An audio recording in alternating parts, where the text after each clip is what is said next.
मुद्दा ये है, अगर इनको उठाना था, हम लोग कोई प्रवक्ता तो है नहीं ना, उठाना चाहिए कि जो वर्ल्ड इनइक्वालिटी रिपोर्ट आई है उसकी बात करनी चाहिए, वो करनी चाहिए। क्या फिर वो आप देखिए उसकी बात करनी चाहिए। जो एक और बहुत बड़े न्यायविद इकोनॉमी वाले बोले हैं उसकी बात करनी चाहिए, लेकिन यहाँ स्टूडियो में बात करने से थोड़ी काम चलेगा। पहले तो मुरादाबाद और रामपुर के कैंडिडेट से तो बचना है ना, या फिर बिहार में लोग जो है कैंडिडेट तो डिसाइड कर ओके। हर्षवर्धन त्रिपाठी जी भी जवाब देना चाह रहे हैं। देखिए रूबिका, ये चुनाव अब तक जो आप आरंभ प्रचंड क्या कह रही हैं, अब तक तो यही लग रहा है, मैंने ये बोलना पड़ता है जबकि बोलने का मन नहीं करता, आपको सच बता रहा हूँ, लेकिन बोलना पड़ रहा है, एकदम बिल्कुल एक तरफा जाता हुआ दिख रहा है।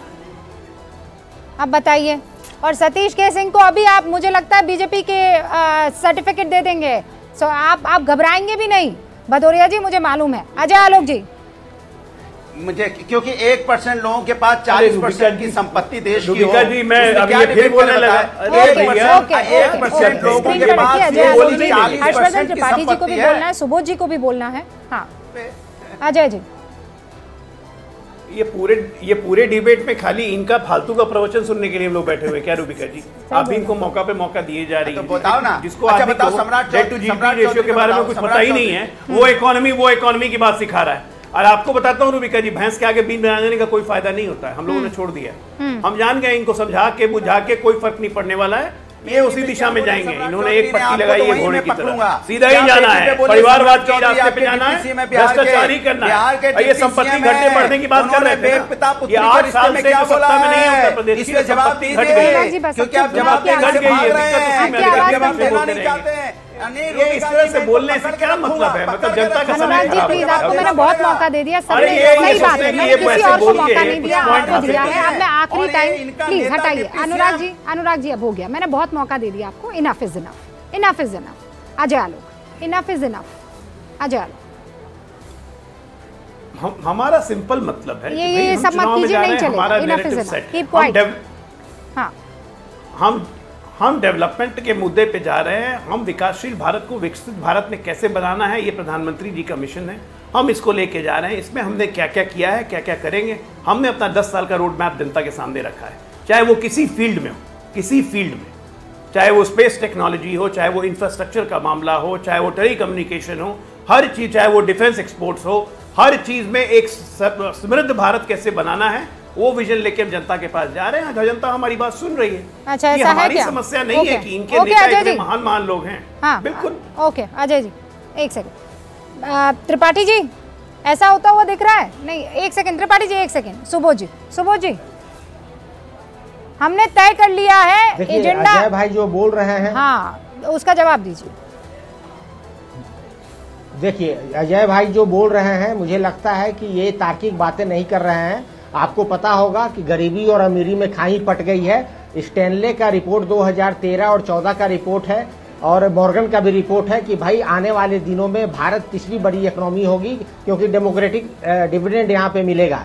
जहां तक बात रही कि पिछले 10 सालों में देखिए किस तरीके से जो है डॉलर गोते खा रहा है, और 83 रुपीज पे चला गया। इन्होंने सेल को डिसइन्वेस्ट कर दिया, गेल को कर दिया, ओएनजीसी को कर दिया, LIC को कर दिया, एयरपोर्ट को कर दिया, पानी के जहाज को कर दिया, रोड को कर दिया। तो टोटल डिसइन्वेस्टमेंट है। और लोन, जैसा कि भदौरिया साहब कह रहे थे, 81% ऑफ द GDP है।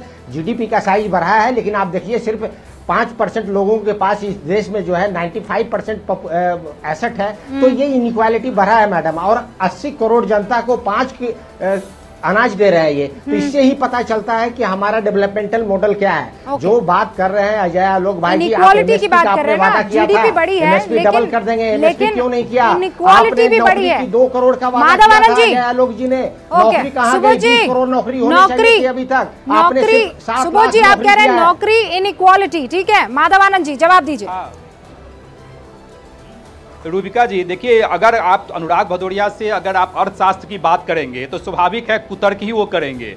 जहां तक जितनी भी बड़ी इकोनॉमी है, जितनी भी डेवलप्ड इकोनॉमी है, चाहे US का उदाहरण दिया आपने, जापान का उदाहरण दिया, यूरोपियन कंट्री का उदाहरण देखिए, जो कंट्री जितनी विकसित है या डेवलपिंग कंट्रीज है उसका कर्ज उतना ही ज्यादा होता है, क्योंकि डेवलपमेंट के काम करने होते हैं। इन लोगों को अर्थशास्त्र का ABCD का तो ज्ञान नहीं है और अर्थशास्त्र पे भाषण देते हैं। जहां जिस चीज पे अभी चर्चा हो रही है, आपने जैसे गठबंधन की बात कही भाई, ना इनके यहाँ मैथमेटिक्स नजर आ रहा है ना केमिस्ट्री नजर आ रहा है। राजनीति में मैथमेटिक्स भी इंपॉर्टेंट है, केमिस्ट्री भी इंपॉर्टेंट है, ना मैथमेटिक्स इनके पास है ना केमिस्ट्री है। और एक चीज मैं कहना चाहता हूं रूबिका जी, एक सोशियोलॉजी का टर्म है माइसोचिज्म।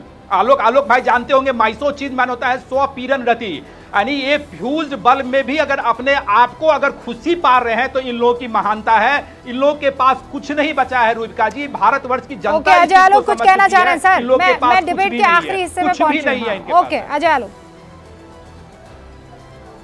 मैं सुबोध जी को बस बताना चाहता हूं कि सुबोध जी, पहले आज से 10 साल पहले कर्ज देना कितना मुश्किल काम होता था। आपको पता है मुद्रा योजना के तहत 26 लाख करोड़ रुपए का कर्ज हमने दिया है युवाओं को, सिर्फ अपना स्टार्टअप शुरू करने के लिए।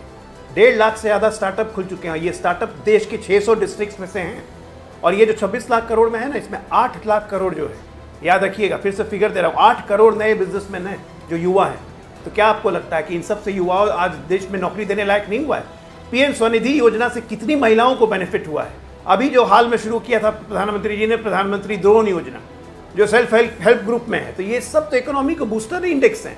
आज तक कभी लोन मिलता था बैंक से नहीं, पर कितनी इकोनॉमी में लिक्विडिटी आ गई है। और आप लोग हमें इकोनॉमिक्स का ज्ञान देते हैं। अजय जी, ऐसा कब हुआ है कि विकास के मसले पर वोट लिए और दिए गए हों?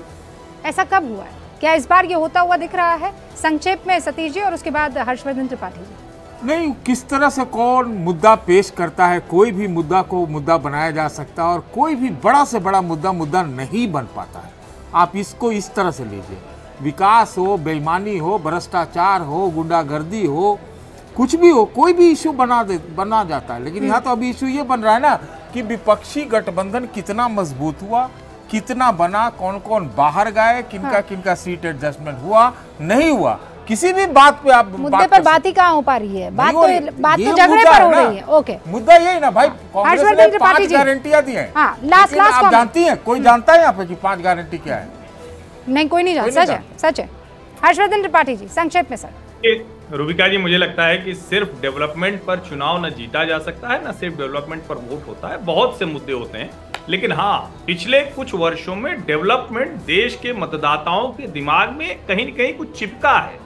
और जब हम बात करते हैं तो सिर्फ एक आंकड़ा बता दूं, जिससे दर्शकों, मैं अर्थशास्त्र का ही विद्यार्थी हूं। 2005 में डेट GDP रेशियो था 81%, आज है 83%।